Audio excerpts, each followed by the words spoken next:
ராமநாதபுரம் மாவட்டம் கிருஷ்ணாபுரத்தில் வயலில் அறுந்து கிடந்த மீன்கம்பியை மிதித்ததால் சுருண்டு விழுந்த தனது 16 வயது மகனை காப்பாற்ற முயன்ற ஆடு மேய்க்கும் கூலி தொழிலாளியான சித்திரைவேல் மின்சாரம் தாக்கி 3 நாட்களுக்கு முன்பு உயிரிழந்த நிலையில் அவரது உடலை வாங்க மறுத்து உறவினர்கள் மற்றும் விவசாயிகள் சாலை மறியலில் ஈடுபட்டனர். போராட்டத்தை கைவிட மறுத்த விவசாயிகளை போலீசார் கைது செய்ய முயன்றதால் கடும் தள்ளுமுள்ளு ஏற்பட்டது. இதனிடையே மின்வாரியம் சார்பில் வழங்கப்பட்ட 10 லட்சம் ரூபாய் இழப்பீட்டை சித்திரைவேலின் மனைவி சுமதி வாங்க மறுத்ததால் அதிகாரிகள் திரும்பிச் சென்றனர். முதுகுளத்தூர் வட்டம் மேலத்தூவல் கிருஷ்ணாபுரம் கிராமத்தைச் சேர்ந்தவர் ஆடு மேய்க்கக்கூடிய ஒரு அப்ராணி மனிதர் சித்திரவேல். அவருடைய மகன் கிஷோர்குமார் வயது 15. இருவரும் ஆட்டுக்கடையில் சென்றுவிட்டு வருகின்ற பொழுது மின்கம்பம் சாய்ந்து கிடந்து அந்த வயர்ல மிதிச்சு அநியாயமா அந்த சித்திரவேல் உயிரிழந்துட்டாரு. அவருடைய மகன் படுகாயமடைந்து ராமநாதபுரம் அரசு மருத்துவமனையில் சிகிச்சை பெற்று வருகிறாரு. ரொம்ப தீவிர சிகிச்சை பிரிவில் இருக்காரு. இந்த சூழ்நிலையில் பார்த்தீங்க அப்படின்னா அவருடைய உடல் முதுகுளத்தூர் அரசு மருத்துவமனையில் இருந்து இப்போ மறுபடியும் பரமக்குடி அரசு மருத்துவமனை கொண்டு போனதா சொல்றாங்க. நாங்கள் வச்ச கோரிக்கை நாளை தான். ஏன்னா 2022 இந்த முதுகுளத்தூர் மின்வாரிய அலுவலர்கள் இடம் உயர் அதிகாரி அலுவலருக்கும் புகார் கொடுத்ததற்கான ஆதாரங்கள் இருக்கு. இந்த சூழ்நிலையில் பாத்தீங்கன்னா அவங்க எந்த விதமான நடவடிக்கையும் எடுக்கல.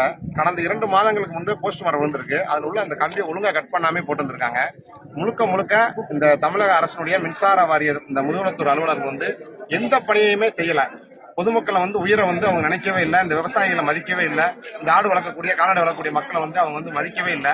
இந்த சூழ்நிலையில அவர் அநியாயமா சித்திரவையில் உயிரிழந்திருக்கிறாரு. இதற்கு நாங்க 4 கோரிக்கை மட்டும்தான் வச்சோம். அந்த மின்வாரிய அலுவலர்கள் சஸ்பெண்ட் செய்து அவர்கள் மீது உரிய நடவடிக்கை எடுக்கணும், துரிதமான நடவடிக்கை எடுக்கணும். மேலும் இந்த பாதிக்கப்பட்ட அந்த உயிரிழந்த அவருக்கும் அவருடைய மகன் காயப்பட்ட எல்லாத்துக்கும் சேர்த்து நாங்கள் 1 கோடி ரூபாய் வழங்க வேண்டும் என்று கோரிக்கை வைத்திருந்தோம். அதற்கு எந்த விதமான ஒரு இதுவும் கிடையாது. இன்னும் அதே போன்று அந்த அம்மாவுக்கு கல்வி தகுதி வெறும் 8th தான் பாஸ் பண்ணியிருக்காங்க. ஒரு ஓஏ போஸ்டிங் போட்டு கொடுக்கலாம் நினைச்சா அதுக்கு கொடுக்க மாட்டேங்கிறாங்க இந்த ராமநாதபுரம் மாவட்ட நிர்வாகம். இதை தமிழக முதல்வர் உடனடியாக தலையிட்டு இதற்கு அந்த இறந்தவருக்கு ஆழ்ந்த இரங்கலும் தெரிவிக்கணும், உரிய நிதியை வழங்கணும் அப்படிங்கிற கோரிக்கையை இந்த மக்கள் சார்பாக நான் வைக்கிறேன். மேலும் இப்போ இன்னைக்கு பார்த்துருப்பீங்க, காவல்துறையை வச்சு இந்த பெண்களை எல்லாம் பாருங்க, ஆண் காவலர்களே இது பண்ணியிருக்காங்க. இது சம்பந்தமா கண்டிப்பா நாங்கள் வீடியோ எடுத்திருக்காங்க.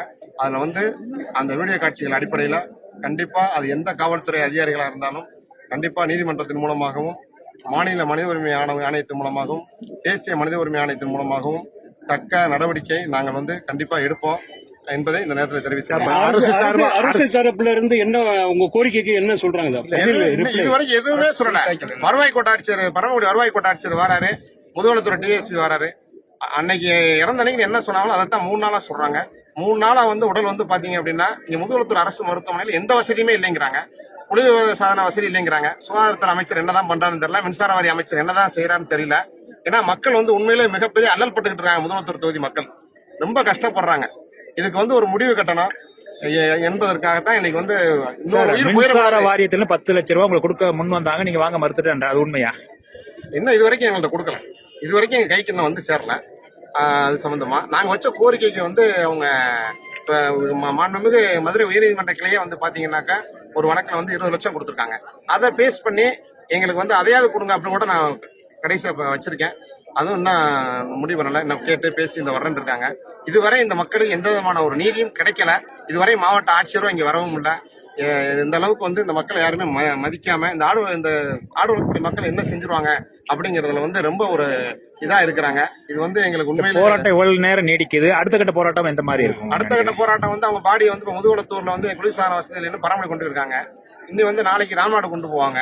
அதுக்கப்புறம் எல்லாம் சென்னை ராஜாஜி மருத்துவமனைக்கு கொண்டுட்டு போவாங்க, ராஜீவ்காந்தி மருத்துவமனைக்கு. இது மாதிரி செஞ்சா நாங்க எங்க வேணாலும் போறதுக்கு தயார் நிலையில இருக்கிறோம். இப்ப எவ்வளவு நேரமா போராட்டம் நடத்திக்கிட்டீங்க? காலையில 8 மணிக்கு ஆரம்பிச்சது. காலையில 8 மணிக்கு ஆரம்பிச்ச போராட்டம் இந்த நிமிஷம் வரைக்கும் தொடர்ந்துட்டு இருக்கு. அதிகாரி தரப்புல இருந்து எது சொல்றாங்க? 3 நாட்களா தொடருது. அதிகாரி சார் உங்களை பேச்சுவார்த்தை பேசியிருக்காங்க. நான் ஏதோ உயர் அதிகாரிட்ட பேசி அந்த இதெல்லாம் யூபி எல்லாத்தையும் நாங்க பேசுறோம்னு சொல்லியிருக்காங்க. மற்றபடி இந்த மாவட்ட ஆட்சித்தலைவர் இங்க வரணும்னு மக்கள் விரும்புறாங்க. ஆனா மாவட்ட ஆட்சித்தலைவர் வரமாட்டேங்க அப்படின்னு சொல்றாங்க, வரமாட்டாரு அப்படிங்கிறாங்க. மாவட்ட ஆட்சியை பேச்சுவார்த்தை நடத்தினா போராட்டம் கலந்து மாவட்ட ஆட்சி எங்களுக்கு ஒரு நம்பிக்கை வரும்ல. ஒரு ஹையர் ஆபீஸர் ஒரு டிஸ்ட்ரிக்ட் கலெக்டர் வந்து ஒரு ஐஏஎஸ் அதிகாரி பேசினா ஒரு நம்பிக்கை வரும். ஏன்னா மின்சார வாரியம் வந்து நாங்க ஏற்கனவே நிறைய வழக்குகள்ல பார்த்திருக்கோம். அந்த விவசாயிகள், இந்த ஆடு வளர்க்கக்கூடிய மக்கள் ஒரு இடத்துல 44 ஆடு இருந்துச்சு. நாங்க உயர்நீதிமன்ற நீதிபதி உத்தரவு போட்டுமே கண்டெம்ட் போட்டு தான் நாங்க வாங்கி கொடுத்தோம். அந்த அளவுக்கு ஒரு அலட்சியப்படுத்துவாங்க இந்த மக்கள். ஆனா மக்களுக்கு வந்து இந்த மின்சார வாரியத்தின் மீது நம்பிக்கையே இல்லை. இந்த மக்கள் வந்து காவல்துறையா, வருவாய்த்துறையா, நீதித்துறையா மதிக்கக்கூடிய மக்கள். அப்படிப்பட்ட மக்களை வந்து அலக்கழிச்சு அவர்கள் வந்து இன்னைக்கு சாப்பிடாம இன்னைக்கு காலையில இருந்து ரொம்ப பாடுபட்டு பெண்கள் எல்லாம் வந்து பாருங்க கொடுமைப்படுத்தி இந்த பையனுடைய சட்டையெல்லாம் இந்த மாதிரி பிச்சு இந்த மாதிரி அந்த சித்தப்பா தான் இறந்தது. இந்த மாதிரி ஒரு சூழ்நிலையில வந்து இங்க நடந்துகிட்டு இருக்கு. இது இந்த தமிழக அரசாங்கம், இந்த முதலமைச்சர் இல்ல இங்க என்ன நடக்குது அப்படிங்கிறது டிஜிபி என்ன பண்ணிட்டு இருக்காரு, இல்ல இங்க என்ன நடக்குது, மாவட்ட நிர்வாகம் என்ன பண்றாங்க, எதுவுமே ரொம்ப கேள்விக்குறியா இருக்கு. எந்த விதமான நடவடிக்கையும் இல்ல. என்ன காரணம் தெரியல இந்த முதுகுளத்தூர்ல.